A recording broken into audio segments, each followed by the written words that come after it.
So, Hloniphizwe, thank you very much for making time to share your insights into the future.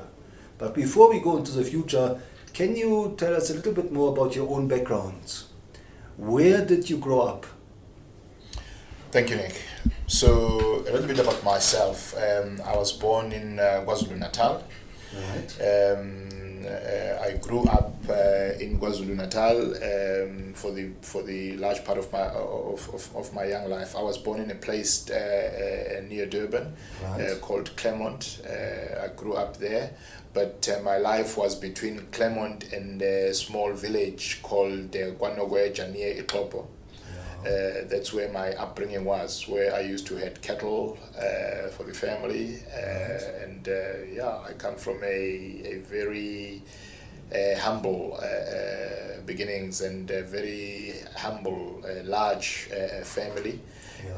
I'm the eighth sibling in a traditional Zulu many wives Right. family setup.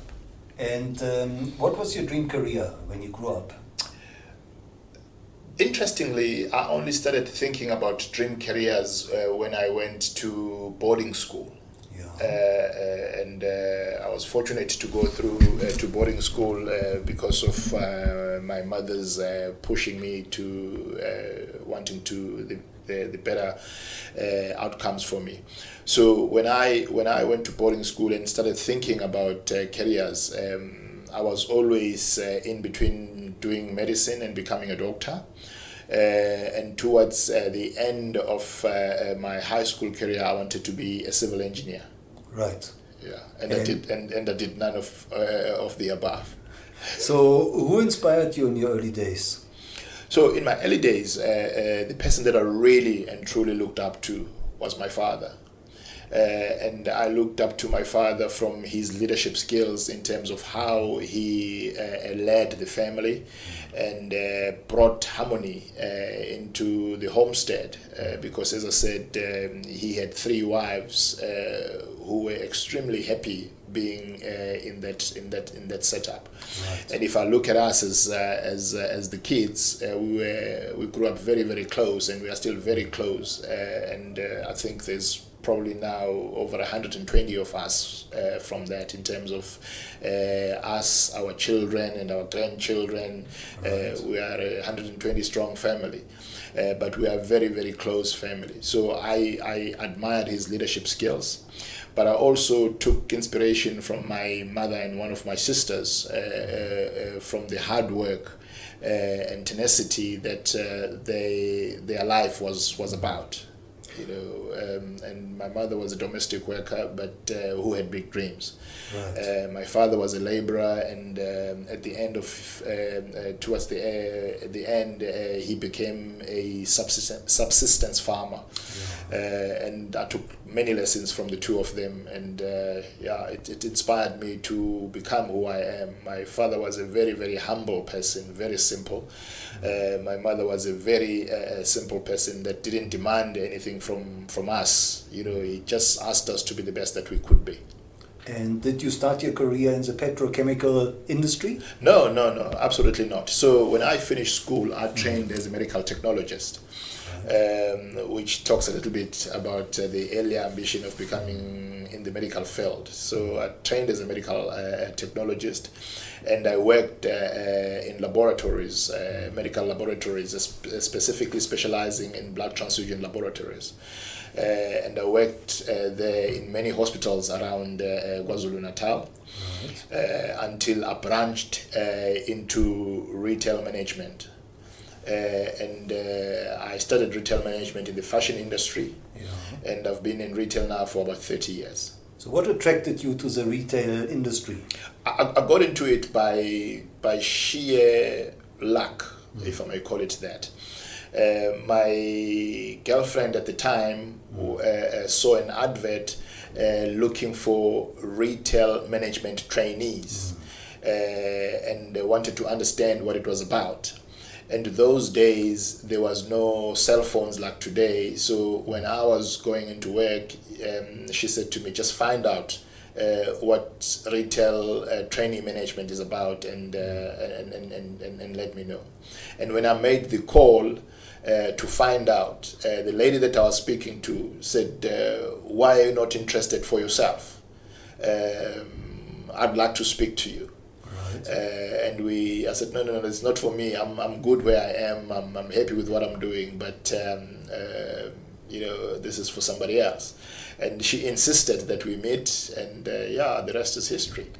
Today you are the chairman of Shell and the president of Senref, I believe. I'm the chairman of Shell, and I also chair SAPREF, Right. and I also sit on a number of other boards. So how do you see the future of your industry, of the petrochemical industry? So we are going through what we as industry refer to as the energy transition. And I see ourselves as energy companies having a huge role to play, because the transition of the energy space talks to a number of things. As we as leaders in the energy space are being asked to look at how do we look after the planet better. Right. How do we reduce the net carbon footprint? So those questions need to be answered. While the petrochemicals as we know it today is still going to be around for quite some time, but it is important that we play a bigger role in terms of introducing and bringing to the fore cleaner energies. Right. But in a country like South Africa and in a continent like Africa, we need to ask ourselves, what does that look like? What does the cleaner energy look like? Because it must also be affordable. Because the African continent is a continent that is challenged in terms of economics, and the energy solutions that we bring on this continent must be cleaner. However, they must also be affordable. So, Hloniphizwe, when you look back over your career, would you say there was a major turning point? There's been major turning points right along my career. So I've been one of those people that are fortunate that I've done many things in my career. While the bulk of my career has been in retail, but it's been different types of retail with different companies. And I've really been fortunate to have support from the people that have led me, and also to have support from the people that I have led. Because I would like to believe that I've been successful in terms of delivering results for the companies that I've worked for, and I've really had many changes where I have to adapt and be present in the company and the type of industry that I'm working for at a point in time. So, what is driving you today? So what drives me today is a number of things. I'm a big believer in progress. I'm a big believer that tomorrow must be better than today. So it must be better than today, not just for myself, but for the people around me. It must be better tomorrow than today for my family, but also I must make a contribution to the people that I work with, and must make also a positive contribution to society. For me, that's what drives me. I am always looking for opportunities to better myself. I'm always looking for opportunities to stretch myself and really get to be the best that I can be. Now, talking about leadership, what does the future of leadership mean to you? So the future of leadership for me means that we as leaders, we must be in a position to serve the people that we lead. We must take time to understand what the future needs and make sure that the younger generation has a bigger contribution to designing that future, because the future as we know it, the present as we know it, is not going to serve us tomorrow. So we need to rely a lot on the brighter young minds to be able to contribute in setting that up, because we are all entitled to design the future, and we cannot do it without young minds. The young bright minds have to play a big role. So our role as leaders is to create an enabling environment for those that are coming behind us to be able to contribute, for those that are coming behind us to be able to really participate in what the world looks like in the future. It is very important that we understand that this planet needs us. And when we talk about the reduction of temperatures by 2%, it is important that we are deliberate in the actions that we do to make sure that we have a sustainable planet. Now, Hloniphizwe, what have you learned from your own journey that you consider most important for building future leaders? I think my biggest lesson has been, and what's actually worked for me and what is important for me is humility. So for me, humility is important. If we have big egos and think that life is about us, success is going to be limited. However, if we humble ourselves and understand that we have to play a role in the bigger ecosystem and be part of solutions, that's been my biggest learning. Right. Now, we first met on LinkedIn. What would be your advice for future leaders? How should they handle social media to build their own personal leadership brand? I think you have to engage with social media. You have to have some form of presence on social media. But you have to be very careful on why are you present on social media. Are you building your brand and it's egotistically driven? Or are you building your brand for the betterment of life and society at large? So for me, I'm always looking for opportunities to coach other people and opportunities to mentor other people, and I'm also looking for opportunities to learn by being on social media. I learn a lot, and what attracted me to your profile was because it was about leadership, because it was talking to the future. So, and when we connected, I was looking more specifically to see what can I learn for the future. So for me, it's a platform to learn, it's a platform to contribute, but it is also a platform to engage with other people, like-minded people. Right. Now, when you engage with future leaders, when you address future leaders, what is it you tell them? What are the new skills that they should acquire to master the future? So the biggest thing is to be in the big data phase, and to understand what big data is about, to understand machine learning, but also to understand digital in its entirety in terms of what does it mean. We mustn't just talk about the fourth industrial revolution without asking pertinent questions about what are we dealing with, and what we know today, how does it impact the future? How do we take and accelerate what we know today to be ready for the future? For me, that is important. And what would you advise future leaders? What are the challenges that they should expect in their own careers? The biggest challenge that we have in our careers and what we all should be prepared and ready for is that the jobs that we do today will not be around very, very soon. So as a leader and as an upcoming leader, you need to be thinking about adaptability. How will you adapt to the future? The skills that you should be focusing on are the skills that could be adapted to what the future would look like in the future. If you focus on the skills that served us 100 years ago, we will perish. We've got to look at the skills that are adaptable, the skills that can be chopped and changed to make sure that they are relevant at any given point in time. Now, as a mentor to future leaders, can you maybe share a success story or two where you mentored somebody and that person took your advice to heart?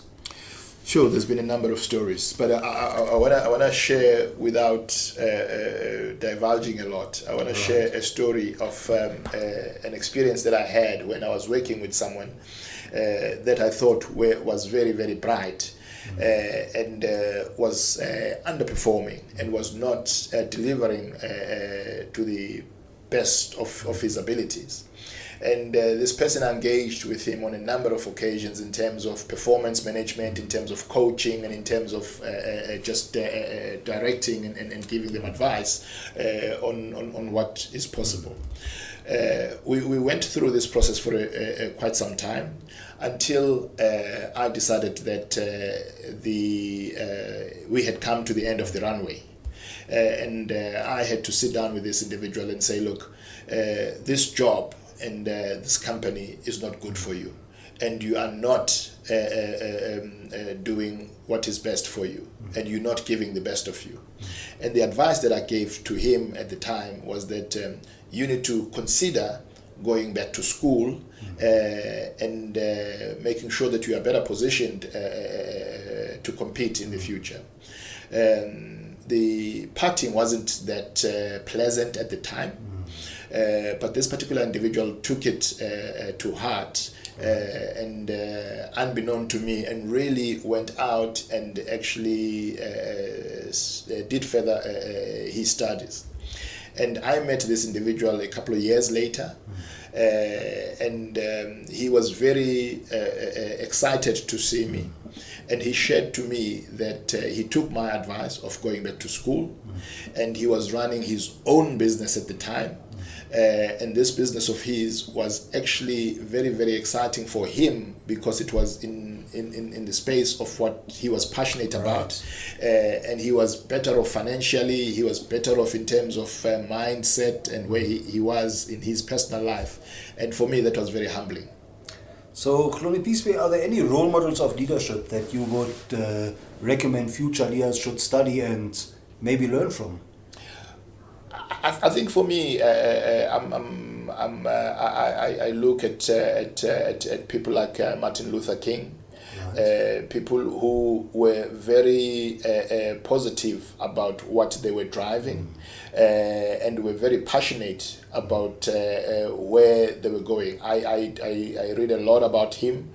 I read a lot of his work because that was someone that was committed to serve. And for me, serving is very, very important. And I think as a leader, for me, he stands out as one of those individuals that was passionate about his people and passionate about what the world might look like if we all work together. And it is people like that that inspire me. So, Hloniphizwe, where can our listeners follow you, and how should they connect with you? So I'm on LinkedIn, and I'm very present on LinkedIn, and I engage quite a bit on LinkedIn. I also am on Facebook, but I don't use Facebook a lot on a professional level. Right. It is more on a social level, but professionally I'm more on LinkedIn and platforms like that. And last but not least, is there one piece of advice that you would like to convey to future leaders that they should implement in their own lives? So I think the important thing that we should all be thinking about is what do you stand for? Who are you? And you need to be very hard on yourself in terms of who are you, what do you stand what do you stand for, and what do people say about you if you are not in the room? For me, that drives me, and that's important. Well, thank you so much for sharing your insights and your wisdom into the future and taking a very important industry into the future. Thank you very much, Nick. It's a great privilege to be talking to you. Thank you.